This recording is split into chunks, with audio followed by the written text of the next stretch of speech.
Hey, this is Mr. Ward, and here's a quick video key for exit ticket 13.3. So I want to make note of this. So hopefully you've gotten up into the 2.6, 2.7 range. If you're not quite there, I recommend doing some homework this weekend to get a bit more caught up. Feel free to send me an email if you're stuck on something.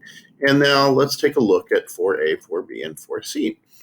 So we're supposed to find the measure of angle 4. So if you got to 2.8, then you know that vertical angles are congruent. If you haven't, you can prove that angle 4 and angle 5 are congruent because they are both supplementary to the same angle. So they are both sup to this angle, which means that they are congruent to each other. Okay, and so you just have to then make an equation of this. If they are congruent, then their measures are the same. So 2x plus 5. I think that's a plus 5. Let me just confirm. Yes, that is a 2x plus 5. Okay, so 2x plus 5. And if that's hard for you to read, I understand. But that's what it is, x plus 30. If you ended up solving it as 2x minus 5, that's okay because of misreading, as long as you do the process right. So 2x plus 5, we subtract x from both sides, so variables are on one side, so now it's x plus 5 equals 30. And then we subtract 5 from both sides to get x all by itself, so x will equal 25. And then we go back and plug in 25.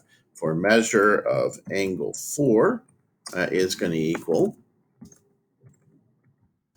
2 times x is 25, 2 times 25 plus 5, which will equal 50 plus 5, which will equal 55 degrees. And then the measure of angle 5 is going to equal 25 for x plus 30, which will equal 55 degrees as well. And if they both equal the same thing, then you did it right, probably. But that's what I get. If you had done 2x minus 5, you would have gotten a different answer. But as long as they came out to be equal, I am good with that. Now let's take a look at this one.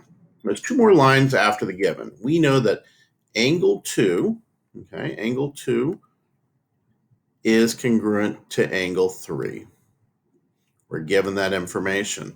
We want to prove that angle 1 is also congruent to angle 3. So you could prove that angle 1 is congruent to angle 3 first. First, you want to, if you prove angle 2 is congruent to angle 1, you can prove that. If you've gotten vertical angles at this point, you can just say, well, angle 1 is congruent to angle 2 by vertical angles theorem 17. If you haven't gotten there yet, you can still prove it by proving the vertical angles theorem, because angle 1 and angle 2 are supplementary to this angle or this angle. So they're supplementary to the same angle, and therefore they're congruent.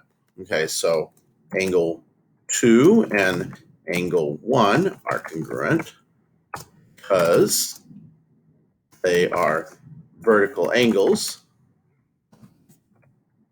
or if you haven't gotten to 2.8 yet, because they are sup to the same angle. Okay, and supplementary angles, angles that are supplementary to the same angle are congruent. Okay, and then once you've proven that they're congruent, then you can say angle 1 is congruent to angle 3 by transitive property.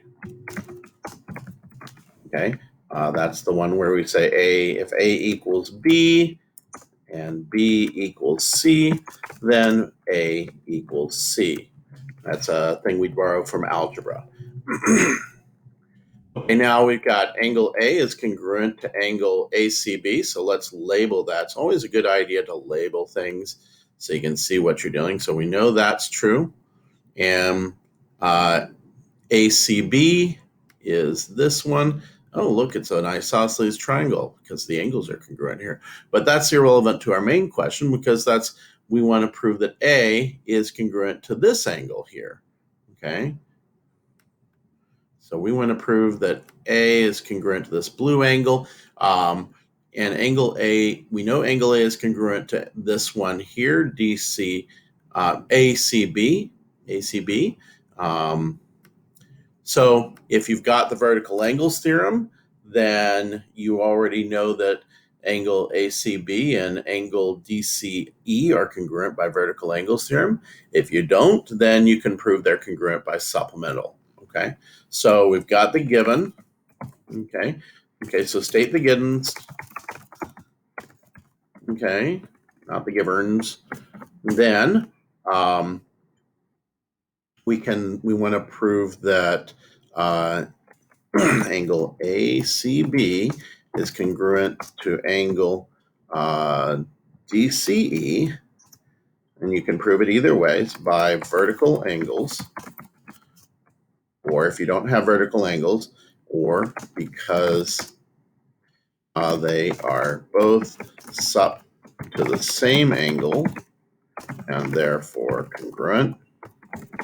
Okay, and then once we've proven that, we can say that angle A is congruent to angle DCE by transitive property. Okay, I hope that helped, and I will stop sharing now.